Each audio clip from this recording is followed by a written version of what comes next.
உறவுகளுக்கு அன்பான வணக்கங்கள். நோட்டரி பப்ளிக் முன்பு ஒரு சொத்து குறித்து எழுதி கொடுக்கும் ஒப்புதல் ஆவணம் நீதிமன்றத்தில் ஏற்கப்படுமா?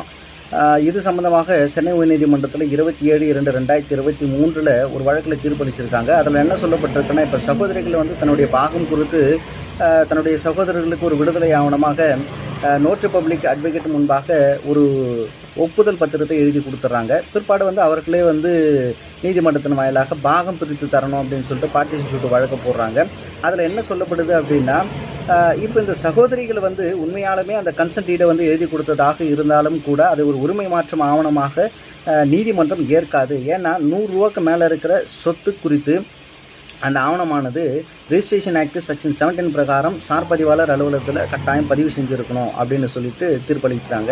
இதிலிருந்து ஒரு நோட்டரி பப்ளிக் முன்பாக எழுதப்படும் அந்த சொத்து குறித்தான ஒரு ஆவணமானது கட்டாயமாக பதிவு செய்யப்பட வேண்டும் என்பதை